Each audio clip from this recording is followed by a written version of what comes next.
Hello guys, welcome back to Karan educational hub. आज हम अपना मॉक टेस्ट नंबर 15 लेकर आ चुके हैं। एज प्रॉमिस्ड मैंने आपको बोला था डेली आपको मॉक टेस्ट मिलेगा ही मिलेगा। 15 मॉक टेस्ट का मतलब अभी आपके पास 750 क्वेश्चंस हैं। उन 750 क्वेश्चंस को अगर आप अपने दिमाग में सेट करके रखिएगा तो वहाँ पे मैं आपको सही में बोल रहा हूँ आपके 40 प्लस क्वेश्चन सही होंगे। तो आपके 40 प्लस क्वेश्चंस का मतलब है कि आपका सिलेक्शन पक्का होगा। तो इस बार कमर कस के रखिएगा।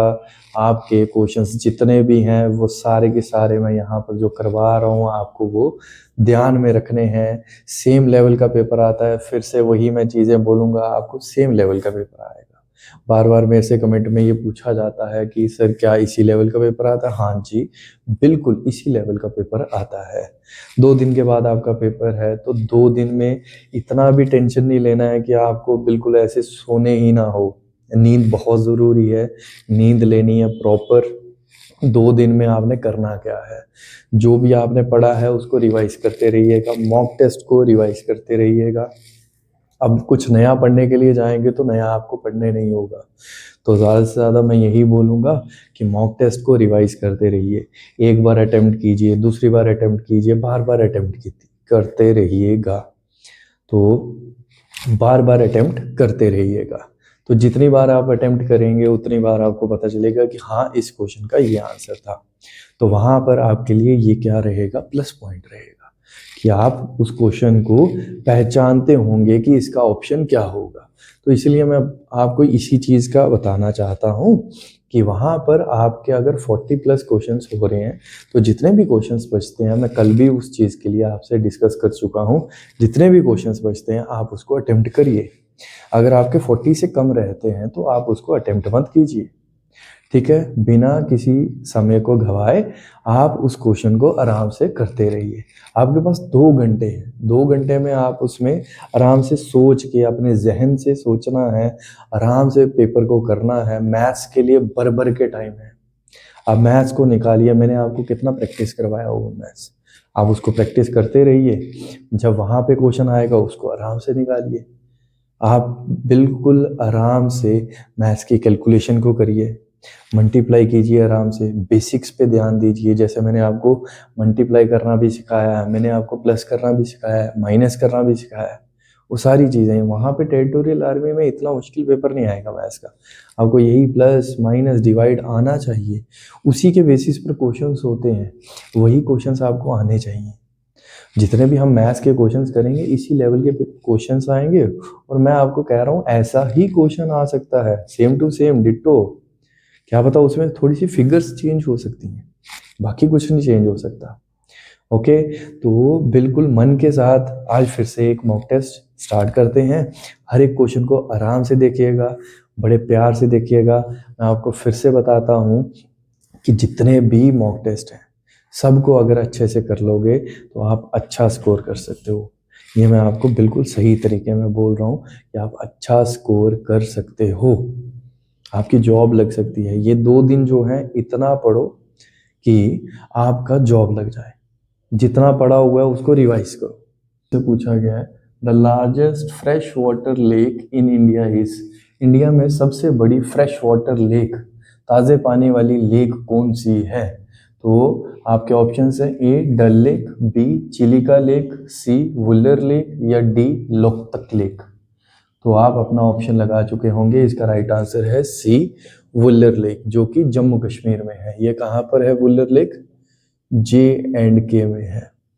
चलिए question number 2, which freedom movement started after the Jallianwala Bagh massacre?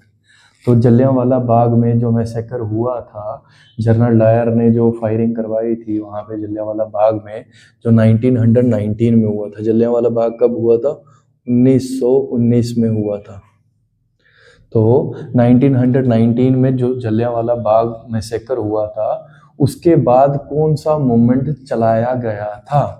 तो आपके ऑप्शंस हैं A civil disobedience movement, B quit India movement, C non cooperation movement या डी स्वदेशी मूवमेंट।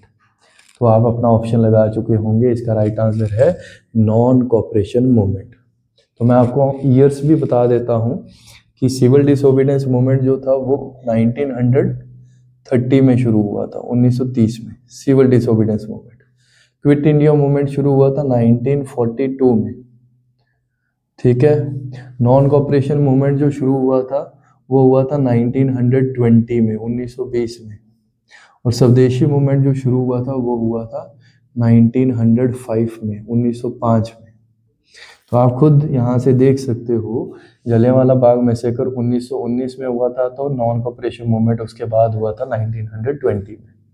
चलिए question number 3, which mountain range separates India from Tibet? ऐसी कौन सी mountain range है, ऐसे कौन से पहाड़ हैं जो इंडिया को तिब्बत से अलग करते हैं? तो आपके ऑप्शंस थे ए हिमालयस, बी विंध्या, सी सतपुरा, डी अरावलीज। तो आप अपना ऑप्शन लगा चुके होंगे, इसका राइट आंसर है हिमालयस। हिमालयस ऐसे पहाड़ हैं जो इंडिया को तिब्बत से अलग करते हैं।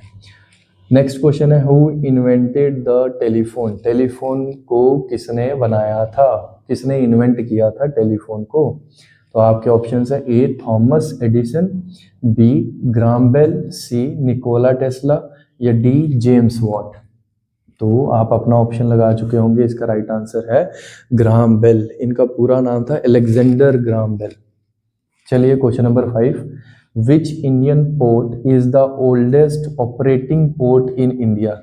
इंडिया का सबसे पुराना ऑपरेटिंग पोर्ट, ऑपरेटिंग मतलब अभी भी जो चल रहा है, वो कौन सा है? तो आपके ऑप्शंस हैं A Mumbai port, B Chennai port, C Kochi port या डी कोलकाता पोर्ट। तो आप अपना ऑप्शन लगा चुके होंगे, इसका राइट आंसर है डी कोलकाता पोर्ट। इसका एक और नाम भी है जिसको बोलते हैं Shyama Prasad Mukherjee, SHYMA, Shyama Prasad Mukherjee, MUKHERJEE, Mukherjee port. Shyama Prasad Mukherjee port को ही हम कोलकाता पोर्ट भी बोलते हैं। चलिए question number 6, which movement is associated with the slogan do और डाई? तो ऐसी कौन सी मूवमेंट है जिसमें हमने इस स्लोगन का यूज किया था, क्या? डू और डाई, करो या मरो, करो या मरो। और ऐसी कौन सी मूवमेंट थी जिसमें हमने इसको यूज किया था, करो या मरो, या भारत छोड़ो आंदोलन भी चलाया था? तो आपके ऑप्शंस हैं A quit civil disobedience movement, B non cooperation movement, C quit India movement या डी होम रूल मूवमेंट। तो आप अपना ऑप्शन लगा चुके होंगे, इसका राइट आंसर है सी क्विट इंडिया मूवमेंट। चलिए question number 7, who was the founder of Mughal dynasty in India?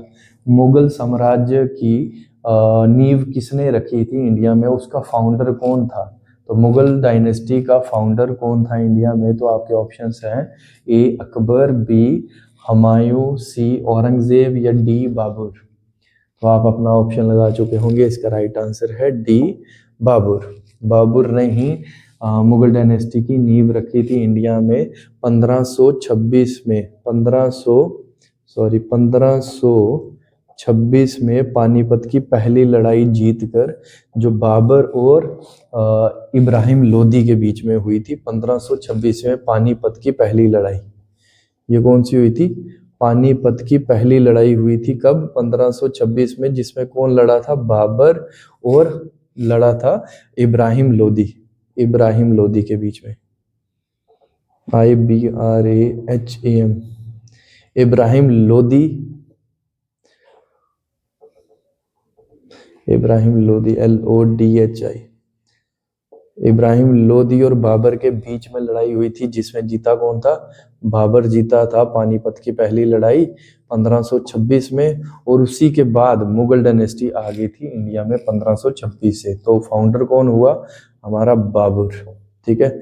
Babar ने ही मुगल डायनेस्टी की नींव रखी थी इंडिया में। चलिए question number 8, the longest river of peninsular India is? Peninsular India की सबसे लंबी नदी, पेनिसुलर इंडिया की सबसे लंबी नदी आपसे पूछी गई है। तो आपके ऑप्शंस हैं ए नर्मदा, बी गोदावरी, सी कावेरी या डी महानदी। तो आप अपना ऑप्शन लगा चुके होंगे, इसका राइट आंसर है गोदावरी।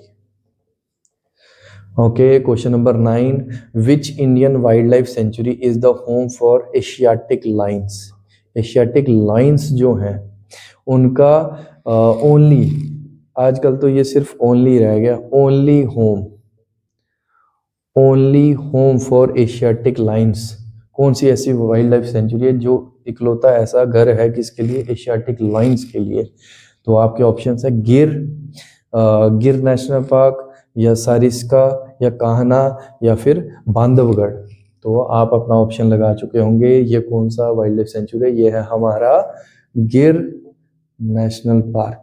ओके, पूछा गया who is called the father of white revolution in India. तो father of white revolution in India कौन थे हमारे, किन्हें कहा जाता था। तो आपके ऑप्शन है ए नॉर्मन बोरलैंड, और option B M S Swaminathan, option C doctor Verghese Kurien, या ऑप्शन डी डॉक्टर विलियम गैंडे। तो आप अपना ऑप्शन लगा चुके होंगे, इसका राइट आंसर है doctor Verghese Kurien. Question number 11, which is the largest continent on earth. तो आपसे पूछा गया है सबसे बड़ा कॉन्टिनेंट कौन सा है अर्थ पर। तो आपके ऑप्शन है A Asia, B Africa, C Europe, D Australia. तो आप अपना ऑप्शन लगा चुके होंगे, इसका राइट आंसर है ए एशिया। चलिए, question number 12, the longest highway in India is. तो सबसे बड़ा हाईवे जो है वो कौन सा है।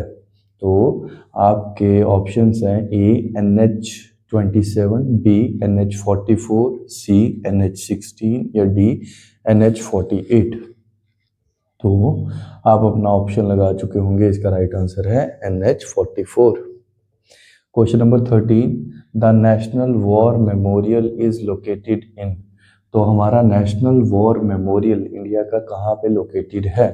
तो आपके ऑप्शंस हैं A Mumbai, B New Delhi, C Pune, D Chandigarh. तो आप अपना ऑप्शन लगा चुके होंगे, इसका राइट आंसर है बी न्यू दिल्ली।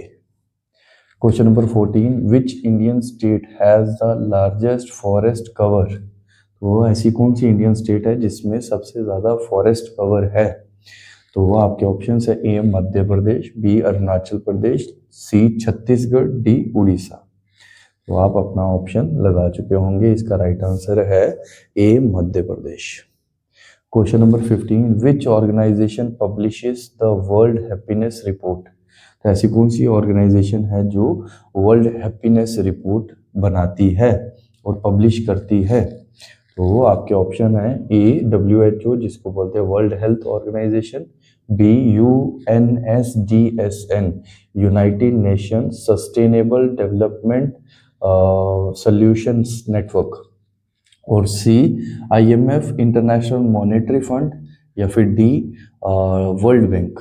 तो आप अपना ऑप्शन लगा चुके होंगे, इसका राइट आंसर है UNSDSN। चलिए, question number 16, which Indian missile is surface to air. तो इनमें से कौन सी इंडियन मिसाइल है जो सरफेस टू एयर चलती है। तो आपके ऑप्शन हैं ए अग्निवी, और बी ऑप्शन पृथ्वी सेकंड, सी ऑप्शन आकाश, डी ऑप्शन ब्रह्मोस। तो आप अपना ऑप्शन लगा चुके होंगे, इसका राइट आंसर है C Akash. Question number 17, who inaugurated the Chenab rail bridge recently.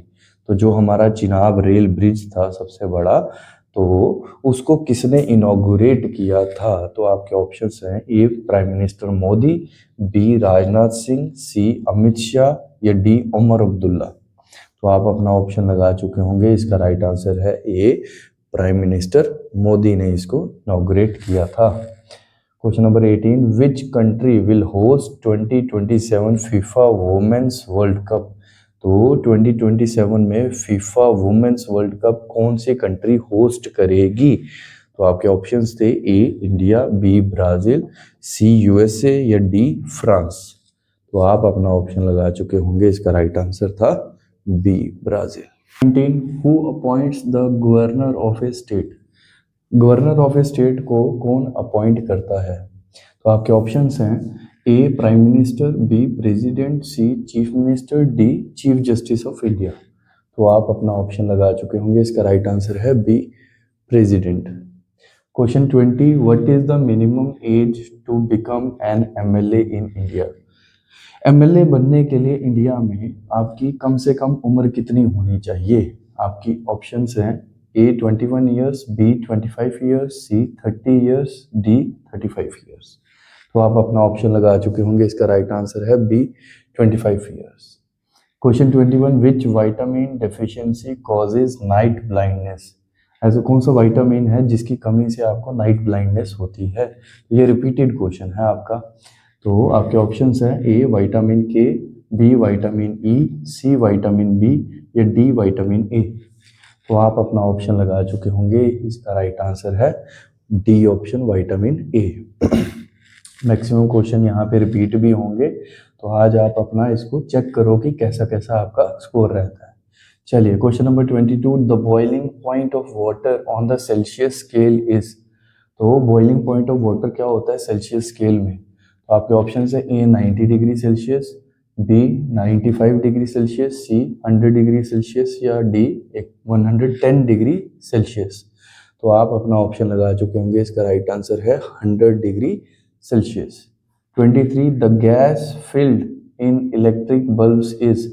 Electric bulbs जो होते हैं उनके बीच में कौन सी गैस भरी जाती है? तो आपके ऑप्शंस हैं A oxygen, B carbon dioxide, C argon या D hydrogen.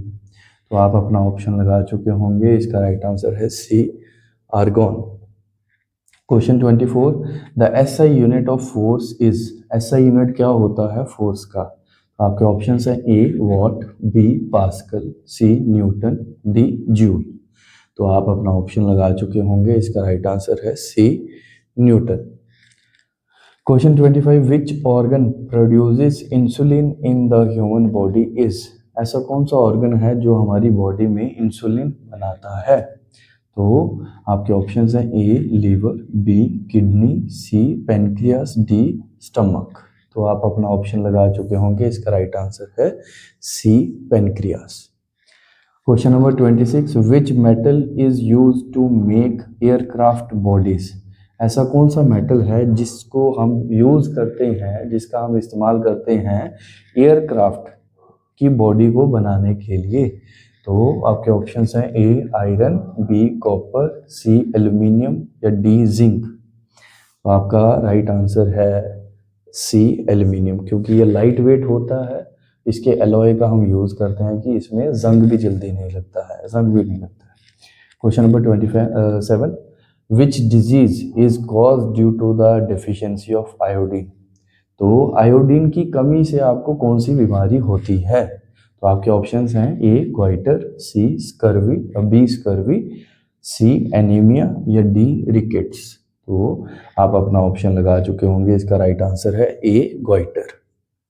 Question number 28, in which part of the eye image is formed.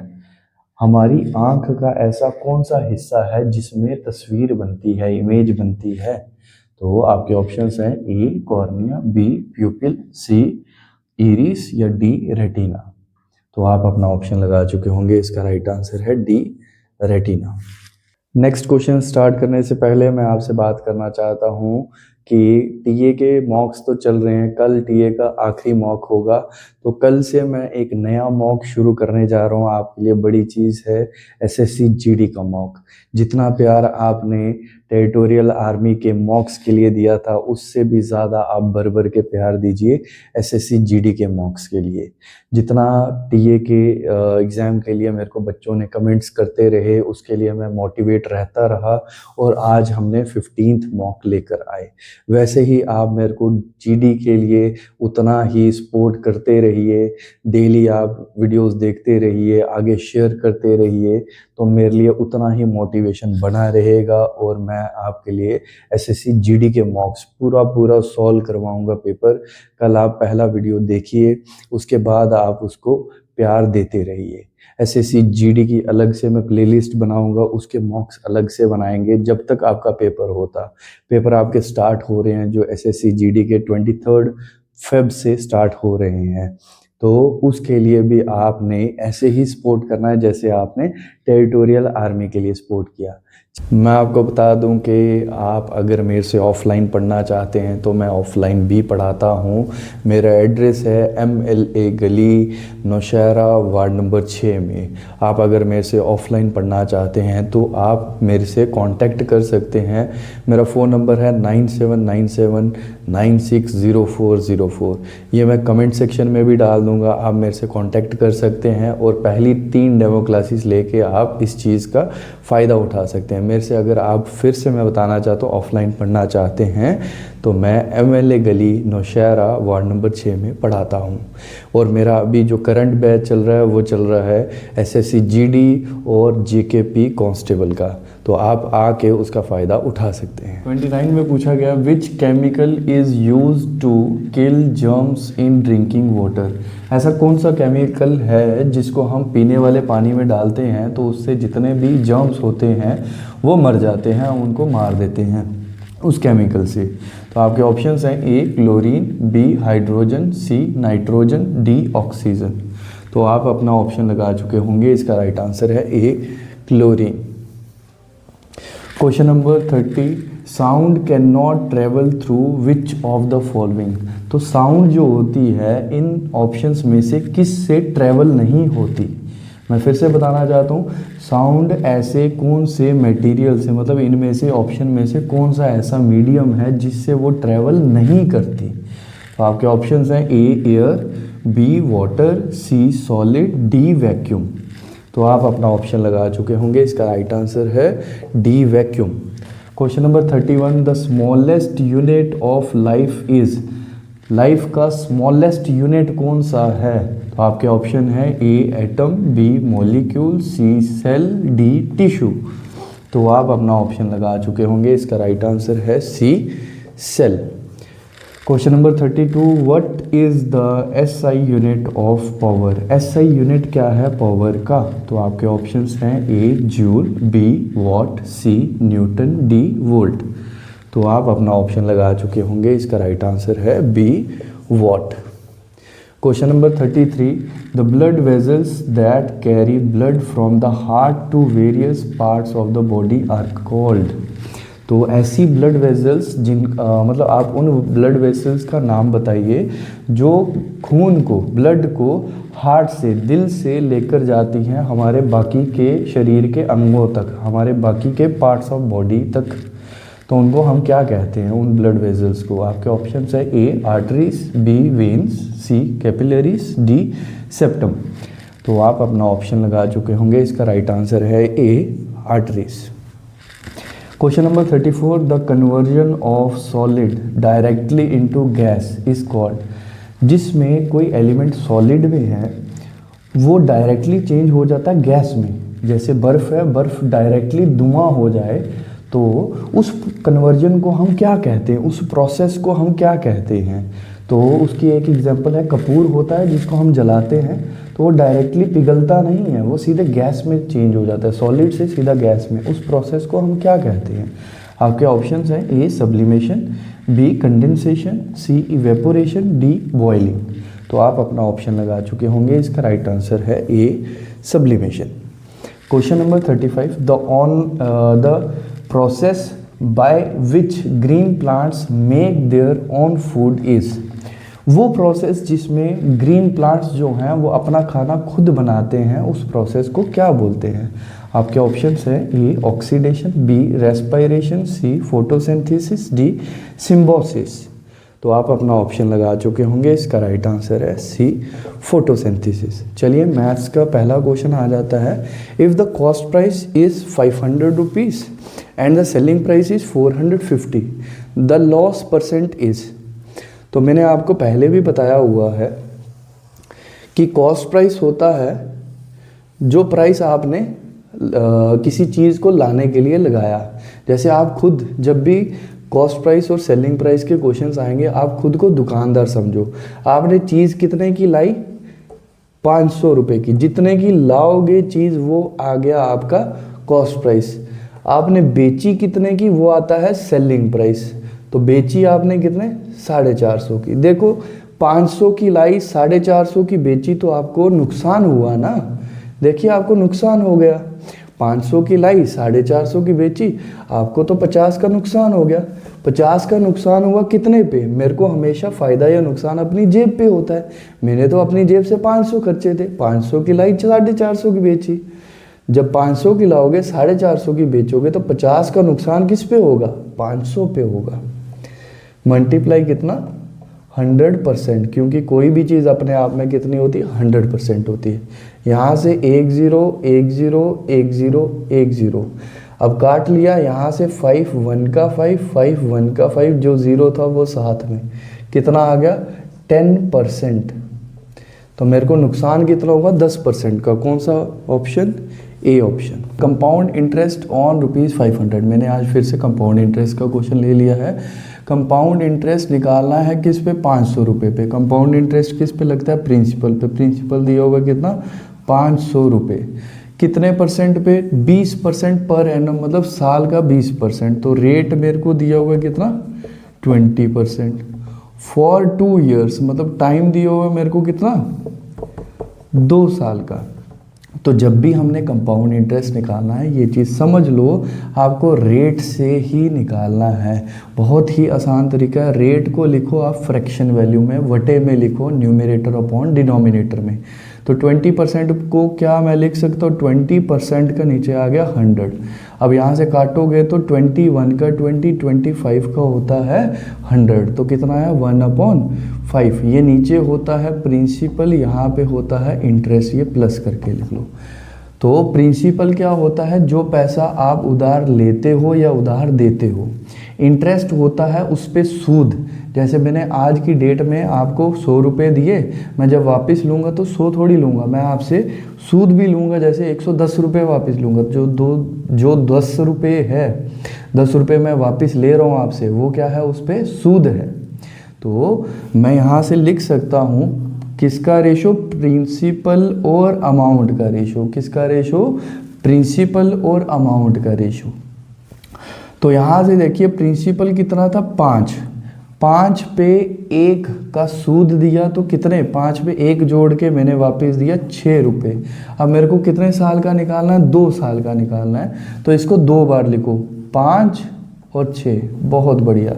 इसके बाद 2 साल का लिख लिया, मल्टीप्लाई कर लो। 5 का कितना होता है? 25। 6 का कितना होता है? 36। अब कंपाउंड इंटरेस्ट क्या होता है? Amount minus principal. Compound interest मतलब ब्याज, सूद। सूद किसके बराबर होता है?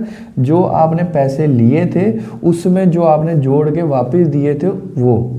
तो जितने आपने 36 रुपये वापस किए थे, उसमें से मेरा जो पहले अमाउंट लिया था कितना? 25। तो मेरा इंटरेस्ट कितना हुआ? 36 में से 25 निकला 11 रुपये। कितना हुआ? 11 रुपये। 11 पार्ट समझ लो, ठीक है। उसके बाद अब आ जाती है कहानी निकालने की। अब यहाँ पर देखिए बहुत ही आसानी के साथ निकालेंगे। अब मेरे को दिया क्या गया है? 500 रुपये। 500 रुपये दिए गए हैं। अब ये 500 रुपये क्या है? प्रिंसिपल। प्रिंसिपल के कितने पार्ट हैं? देखिए यहाँ से 25 पार्ट, तो नीचे आ गया 25। मल्टीप्लाई बाय, मेरे को क्या निकालना था? मेरे को निकालना था कंपाउंड इंटरेस्ट। कंपाउंड इंटरेस्ट के कितने पार्ट? 11 पार्ट। निकालते हैं यहाँ से। 25, 1 का 25, 25 दूनी 50, 0 साथ में। अब यहाँ से मल्टीप्लाई करो, 11 दूने 22 और 0 साथ में, कितने रुपए? 220 रुपये। कौन सा ऑप्शन?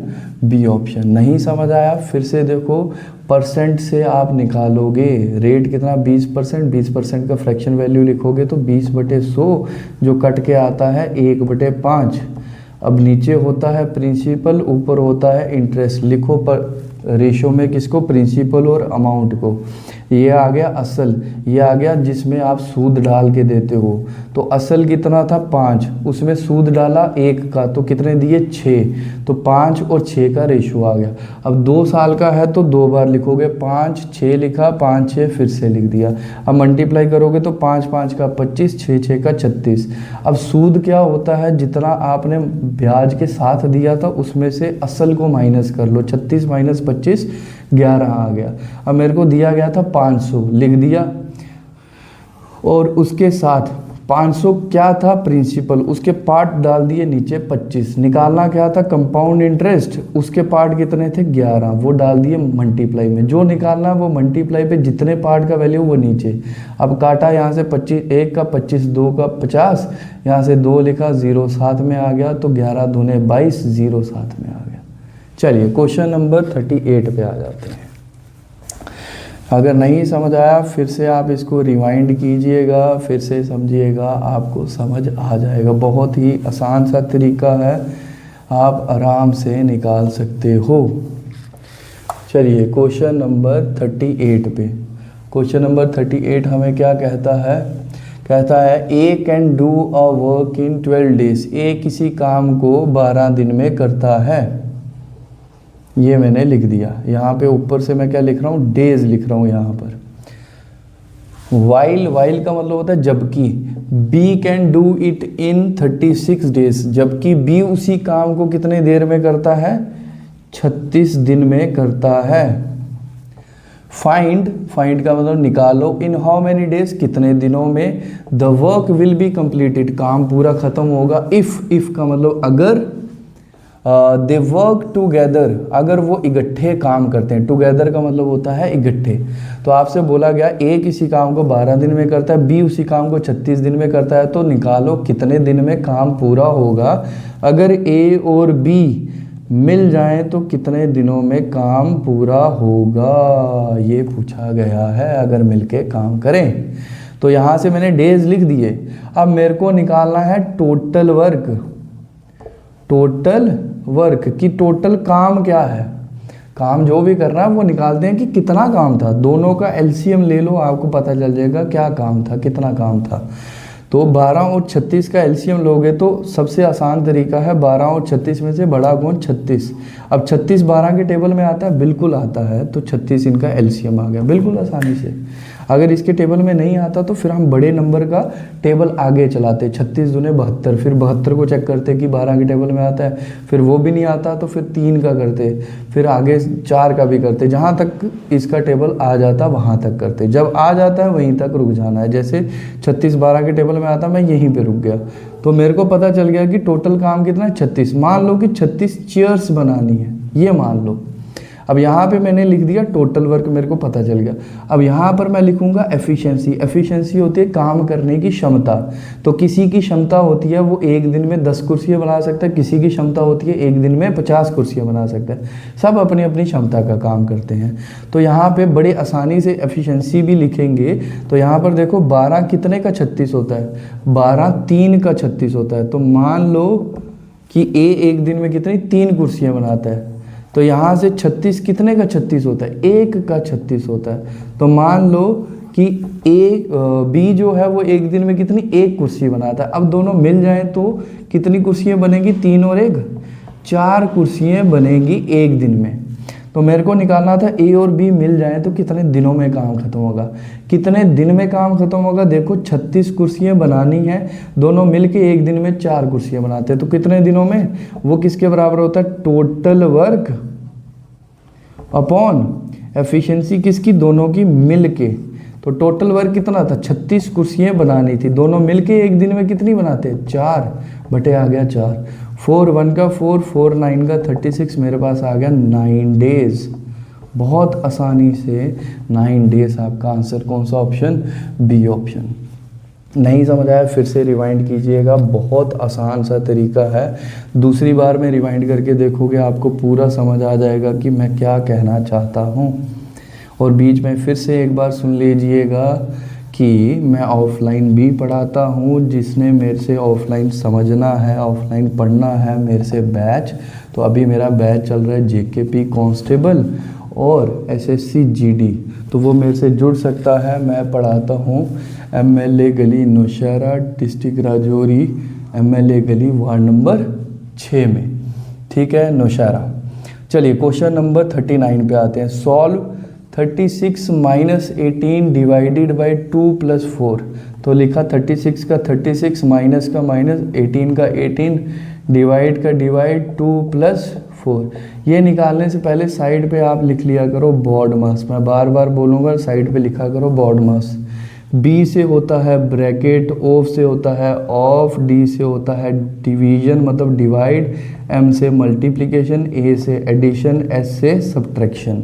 ऑफ का मतलब भी मल्टीप्लाई होता है, मैं फिर से बता दूं, ऑफ डिवाइड से पहले होगा, ये भी मल्टीप्लाई है ये भी मल्टीप्लाई है, पर ऑफ का मल्टीप्लाई डिवाइड से पहले होता है। चलिए यहाँ पर ध्यान दीजिए, सबसे पहले क्या होगा ब्रैकेट्स, तो ब्रैकेट्स दी गई हैं तो सबसे पहले ये ब्रैकेट ख़त्म हो गई, तो 36 का 36 माइनस 18 का 18 डिवाइड का डिवाइड, 2 + 4 कितना होता है 6।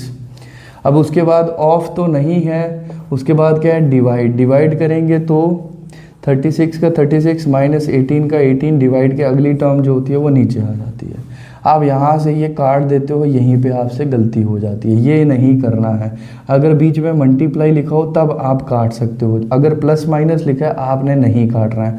काट कैसे सकते हो, ऊपर नीचे काट सकते हो, ठीक है, कभी भी काट सकते हो तो ऊपर नीचे काट सकते हो। जैसे 6 1 का 6, 6 3 का 18, तो मेरे पास बचा कितना 36 का 36 माइनस यहाँ से बचा 3 अपॉन 1 लिखो नहीं लिखो एक बराबर। अब उसके बाद ना ही मल्टीप्लिकेशन है ना ही एडिशन है, तो मैं क्या करूँगा सीधे सीधे सब्ट्रैक्शन करूँगा। तो 36 माइनस 3 कितना होता है 33 होता है। कौन सा ऑप्शन, देखिए सी ऑप्शन मेरा। ओके, क्वेश्चन नंबर 40 पे आ जाते हैं। अब क्वेश्चन नंबर 40 क्या कहता है, चलिए क्वेश्चन नंबर 40 पे आते हैं। अब क्वेश्चन नंबर 40 में दिया गया find the value of x, x की वैल्यू निकालनी है किस में, 3x माइनस 9 इक्वल्स टू 15। तो मेरे को दिया गया 3x माइनस 9 इक्वल्स टू 15, बहुत ही आसान सा है। यहाँ पर देखिए जब भी इन क्वेश्चंस को करना है तो आपने सीखना है कोई भी चीज़ अगर माइनस की है तो उसको उधर भेजना है, वो प्लस की हो जाएगी। कहाँ पे, इक्वल टू के उधर। आप बोलोगे सर आप हर बार इसी को भेजते हो, इसको क्यों नहीं भेजते, तो देखिए x वाला x वाले के साथ प्लस या माइनस हो सकता है, नंबर नंबर के साथ हो सकता है। देखिए ये भी 15 भी एक नंबर है, 9 भी एक नंबर है, इनके साथ कोई xy नहीं है। जिसके साथ xy है वो xy वाले के साथ ही हो सकता है, इसीलिए मैं हर बार नंबर को नंबर के पास भेजता हूँ। तो यहाँ से देखिए ये माइनस का था, वहाँ जाके प्लस का होगा, तो आप लिखोगे 3x इक्वल्स टू 15 का 15, ये माइनस का उधर जाके क्या हो जाएगा प्लस का 9, तो मेरे पास आ जाएगा 3x इक्वल्स टू 15 और 9 कितने होते हैं 24। तो यहाँ से अब इक्वल टू लगा हुआ है तो मैं सामने सामने काट सकता हूँ। तो 3 1 का 3 3 8 का होता है 24। मेरे पास यहाँ से सीधे सीधे x किसके बराबर आ गया, 8 के बराबर आ गया। कौन सा ऑप्शन, मेरा सी ऑप्शन, बहुत आराम से। चलिए क्वेश्चन नंबर 41 पे आ जाते हैं। अब क्वेश्चन नंबर 41 मेरे से क्या कहता है, क्वेश्चन नंबर 41 कहता है इफ़ मतलब अगर a equals to 4 b equals to 5, b की वैल्यू 5 है तो निकालो फाइंड 2a माइनस b। तो a मेरे को दिया हुआ है 4, b दिया हुआ है 5, मेरे को निकालना है 2a माइनस b। तो 2 का मैंने रखा 2, बीच में कुछ नहीं है तो मल्टीप्लाई। फिर से बता दूं अगर बीच में कुछ ना लिखा हो तो उसका मतलब होता है मल्टीप्लाई। a की वैल्यू कितनी है 4, तो 4 डाल दी, माइनस का माइनस, b की वैल्यू कितनी है तो b की वैल्यू डाल दी 5। आप गलती क्या करते हो यहाँ पर, आप कर देते हो माइनस। माइनस नहीं करना होता है, बॉड मास में देखो साइड में बॉड मास हमेशा, जब भी ऐसे क्वेश्चन आते हैं बॉड मास हमेशा साइड पे लिखा करो। तो ब्रैकेट्स नहीं है, ऑफ नहीं है, डिवाइड नहीं है, मल्टीप्लाई है। तो सबसे पहले मल्टीप्लाई होता है, उसके बाद सब्ट्रैक्शन होता है। देखिए m से होता है मल्टीप्लाई, m से क्या होता है मल्टीप्लाई, तो मल्टीप्लाई पहले होगा। तो 4 2 का कितना होता है 8 माइनस 5 का 5। अब उसके बाद एडिशन नहीं है तो सब्ट्रैक्शन करेंगे, 8 माइनस 5 कितना होता है 3। मेरा कौन सा ऑप्शन, मेरा बी ऑप्शन। चलिए क्वेश्चन नंबर 42 पे आ जाते हैं। क्वेश्चन नंबर 42 देखिए आपको क्या कहा गया है। चलिए चलिए चलिए, क्वेश्चन नंबर 42 में बोला गया फाइंड द सर्कमफ्रेंस। सर्कमफ्रेंस सीखना है आपने कि अगर एक सर्कल होता है उसकी बाउंड्री, इसकी बाउंड्री को ही सर्कमफ्रेंस कहा जाता है। बोला गया फाइंड द सर्कमफ्रेंस, तो आपने इसकी बाउंड्री निकालनी है कि कितनी है। अगर मैं यहाँ से शुरू करता हूँ तो मैं वापस इसी पॉइंट पे जब आता हूँ तो मैंने कितनी दूरी तय की है, यहाँ पूरा एक चक्कर काटा। जैसे आप ग्राउंड में दौड़ते हो तो एक चक्कर पूरा जो काटते हो उसको बोलते हैं उस ग्राउंड का क्या, सर्कमफ्रेंस। अब गोल चक्कर काटते हो इसीलिए सरकमफ्रेंस कहा जाता है। किसका? सर्कल का। जिसका रेडियस क्या होता है? सेंटर से लेकर इस सर्कल के ऊपर तक का डिस्टेंस। ये कितना दिया हुआ है? 7 सेंटीमीटर दिया हुआ है। बोल रहा है यूज पाई इक्वल्स टू 22/7। तो पहले मैं आपको बता दूं सरकमफ्रेंस सर्कल का कितना होता है? 2πr। तो मैंने लिखा 2 का 2, पाई की वैल्यू उसने बोली है कितनी लेनी है? 22/7 इंटू आर होता है रेडियस कितना दिया? 7 सेंटीमीटर, लिखा 7। अब बीच में मल्टीप्लाई है तो मैं 7 और 7 को काट सकता हूँ। मेरे पास कितना आया? 22 दूने 44, 22 इंटू 2 होता है 44। तो 44 सेंटीमीटर कौन सा ऑप्शन? A option. देखिए बहुत ही आसान है, हम इन क्वेश्चंस को देख के घबरा जाते हैं और छोड़ देते हैं। देखो एक स्टेप में निकलने वाला आंसर है। What is 20% of 40% of 600? बहुत आराम से करना है, घबराना नहीं है। 20% of 40% of 600। देखिए कैसे करेंगे। 20 का 20 लिखा, परसेंट का नीचे क्या आ जाता है? 100। ऑफ का मतलब क्या होता है? मल्टीप्लाई। 40 का 40 लिखा, परसेंट का नीचे क्या आ जाएगा? 100। ऑफ का मतलब क्या होता है? मल्टीप्लाई। 600 का 600। ठीक है, यहाँ पे देखिए जो कटता है वो काटेंगे, बीच में मल्टीप्लाई है तो क्रॉस में भी काट सकते हैं। तो 1 0 1 0 1 0 1 0 काट लिया, फिर 1 0 1 0 काट लिया, 1 0 1 0 काट लिया, नीचे ख़त्म। अब ऊपर भी जीरोस ख़त्म, तो बचा कौन? 2 4 और 6 मल्टीप्लाई करो। 2 4 का कितना होता है? 8, 8 6 का कितना होता है? 48। मेरा आंसर बहुत बढ़िया, बहुत आसान से निकाला। 2 4 का 8, 8 6 का 48। कौन सा ऑप्शन? C option. बहुत आसानी के साथ निकालेंगे। चलिए क्वेश्चन नंबर 44। क्वेश्चन नंबर 44 क्या कहता है? देखिए क्वेश्चन नंबर 44 में लिखा हुआ है फाइंड द HCF। HCF मैंने आपको बताया था 18 और 27 का निकालना है। HCF क्या होता है? दोनों को देखो किसके टेबल में आते हैं, दोनों 3 के टेबल में मेरे को दिख रहा आते हैं। 3 6 का 18 होता है, 3 9 का 27 होता है। अब देखो दोनों फिर से 3 के टेबल में आते हैं, तो 3 कितने का? 3 2 का 6, 3 3 का 9। कल हमने LCM सीखा था, आज हम HCF सीखेंगे। LCM क्या होता है? इसको पूरे को मल्टीप्लाई करना L शेप में जो बच गया है, लेफ्ट वाले और राइट वाले नीचे। ठीक है, LCM होता है L शेप में मल्टीप्लाई करना, पर HCF क्या होता है? सिर्फ लेफ्ट वालों को मल्टीप्लाई करना। 3 3 का कितना होता है? 3 मल्टीप्लाई बाय 3 इक्वल्स टू 9 आपका आंसर। समझ आया? कौन सा ऑप्शन? C option. कौन सा ऑप्शन? C option. अगर आपको समझ नहीं आया इसको रिवाइंड करके फिर से देख सकते हो आप। चलिए क्वेश्चन नंबर 45। आपको बोला गया अ ट्रेन कवर्स, एक ट्रेन है वो कवर करती है कितना? 240 किलोमीटर्स। तो मेरे को डिस्टेंस दे दिया कितना? 240 किलोमीटर इन 6 आवर्स। तो टाइम दे दिया कितने घंटे में कवर करती है? 6 घंटे में कवर करती है।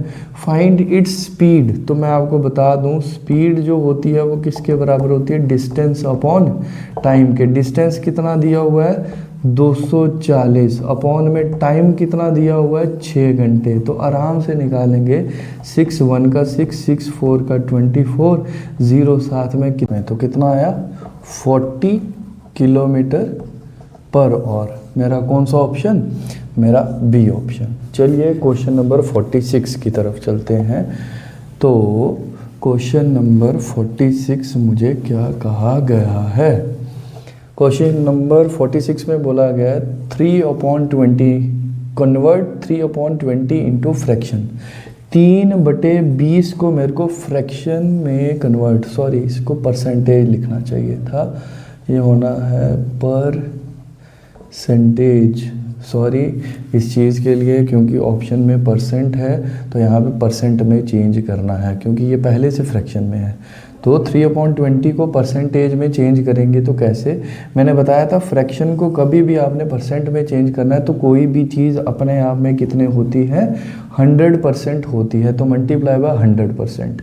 तो यहाँ से मैं काट सकता हूँ 1 0 1 0 2 1 का 2 2 5 का 10, तो कौन सा 5 3 का 15%। तो मेरा आंसर बड़े आसानी से आ गया, कौन सा ऑप्शन, बी ऑप्शन। चलिए क्वेश्चन नंबर 47 पे चलते हैं। बहुत आराम आराम से करते रहेंगे, आपका पेपर बहुत नज़दीक है तो आराम आराम से करना है, वहाँ पे टाइम बहुत है। क्वेश्चन नंबर 47 में बोला है if 5 workers can do a work in 12 days, अगर 5 बंदे किसी काम को 12 दिन में करते हैं, देन फाइंड, तो निकालो, इन हाउ मैनी डेज, कितने दिनों में, विल 15 वर्कर्स, तो 15 बंदे, डू द सेम वर्क, उसी काम को कितनी देर में करेंगे। आपको बोला गया 5 बंदे किसी काम को 12 दिन में करते हैं, तो निकालो कितने दिन में 15 बंदे उसी काम को कर लेंगे। तो हम यहाँ पे यही करेंगे, 5 बंदे किसी काम को 12 दिन में करते हैं, तो वो किसके बराबर, 15 बंदे उसी काम को कितने दिनों में करेंगे, मैंने निकालना है, तो डी का डी। बहुत आराम से निकालेंगे।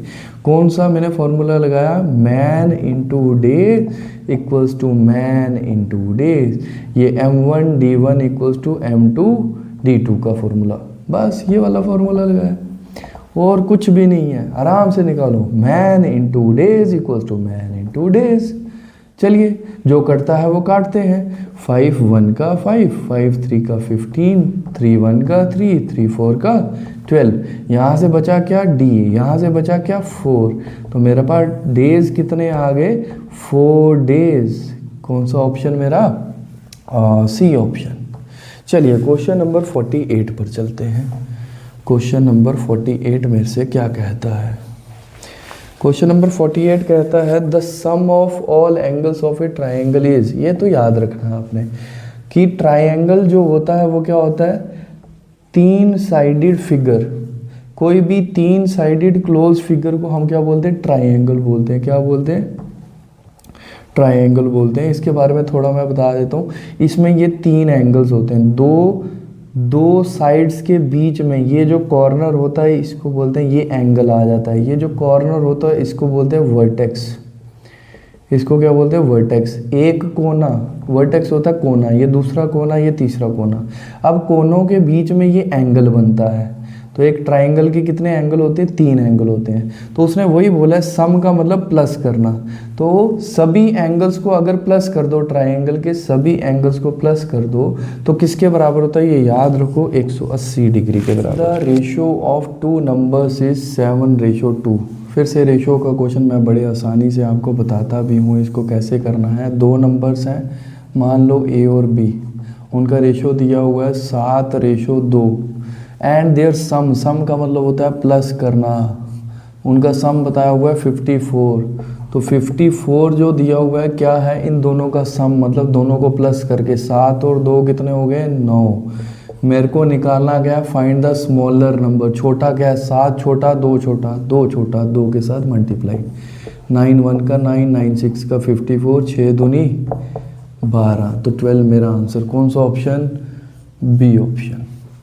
Find the hypotenuse, hypotenuse of a right angle triangle. मैं बता दूं, ऐसे होता है एक राइट एंगल ट्राइंगल जिसमें एक 90 डिग्री का एंगल होता है। इस 90 डिग्री के ये सामने जो साइड दिख रही है इसको बोलते हैं हाइपोटेनस, और जिस पे ये 90 डिग्री का एंगल बना है इसको बोलते हैं बेस, और ये जो 90 डिग्री की एंगल की साइड है इसको बोलते हैं परपेंडिकुलर, इसको बोलते हैं परपेंडिकुलर। ठीक है, तो आपको बोला गया हाइपोटेनस निकालनी है जी of a right angle triangle, इस ट्राइंगल की, हुज बेस, बेस दिया हुआ है कितना, 4 सेंटीमीटर, एंड परपेंडिकुलर दिया हुआ है कितना, 3 सेंटीमीटर। तो मैं आपको बता दूं, आपने ये 10th क्लास या 7th 8th क्लास से पढ़ते जा रहे हो, पाइथागोरस थ्योरम, पाइथागोरस थ्योरम याद करो क्या थी, आज तो याद करनी पड़ेगी। तो वो थी हाइपोटेनस का स्क्वायर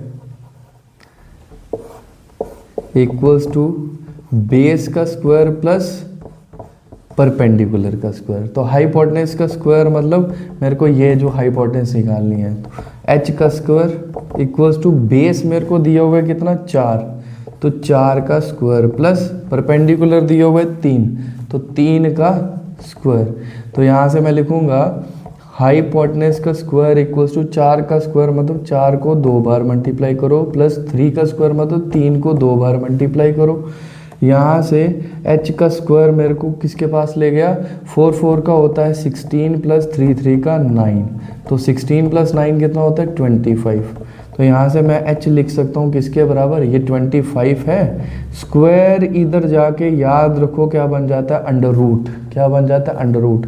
तो 25 किसका अंडर रूट होता है, 5 का। मेरा कौन सा ऑप्शन, डी ऑप्शन। बहुत आराम से आसानी से निकाला कि हाइपोटेनस का जो स्क्वायर होता है वो इक्वल टू के उधर जब जाएगा तो क्या बन जाएगा, स्क्वायर रूट। तो 25 किसका होता है, 5 का। बड़े आराम से निकाला। तो यहाँ पर हमारा मॉक ख़त्म होता है, टेरिटोरियल आर्मी का 15 मॉक आज ख़त्म। तो कल भी एक मॉक आएगा, उसके बाद मैं लेकर आऊँगा जीडी के मॉक्स। तो आपने जितना प्यार, मैं फिर से बोलूँगा, जितना प्यार आपने टेरिटोरियल आर्मी के जीडी के मॉक्स के लिए दिया, बहुत बहुत शुक्रिया उसके लिए। अब उतना ही प्यार, उससे ज़्यादा प्यार आप मेरे को जीडी के मॉक्स के लिए दीजिए। मैं जीडी का हर एक मॉक डिटेल में आपको पढ़ाऊँगा, डिटेल में आपको समझाऊँगा कि किस क्वेश्चन में क्या करना चाहिए था, कि आप जीडी को भी बड़े आराम से, जैसे आपको टेरिटोरियल आर्मी आसान लग रहा है, आपको जीडी का पेपर भी आसान लगेगा, वो भी एसएससी जीडी का, जिसके लिए लोग डरते हैं, बच्चे डरते हैं एसएससी जीडी का मैथ्स देकर। वो मैं समझाऊंगा आपको, वो मेरे पर डिपेंड है, वो मैं आपको बताऊंगा कि कैसे निकालना है। बड़े चुटकियों में आसानी से निकालेंगे। आपका मॉक मैं तैयार कर दूंगा। जैसा टीए आर्मी का कल मॉक ख़त्म होगा, उसके बाद मैं शुरू करूंगा एसएससी जीडी का मॉक। ठीक है, तब तक के लिए बने रहिएगा इस चैनल के साथ। मैं आपको फिर से बता दूं कि मेरा ऑफलाइन बैच भी चल रहा है। अगर आप मेरे से ऑफलाइन पढ़ना चाहते हो तो मेरा बैच चल रहा है एसएससी जीडी का और जेकेपी कांस्टेबल का। तो मैं पढ़ाता हूं नौशहरा वार्ड नंबर 6 एमएलए गली में। ओके, तब तक के लिए जुड़े रहिएगा। मेरा फ़ोन नंबर मैं पिन कमेंट में डाल के रख दूंगा। आप मेरे को कॉल करके यहाँ पे विज़िट कर सकते हो, ऑफलाइन मेरे से पढ़ सकते हो। ओके, तब तक के लिए जय हिंद, जय भारत।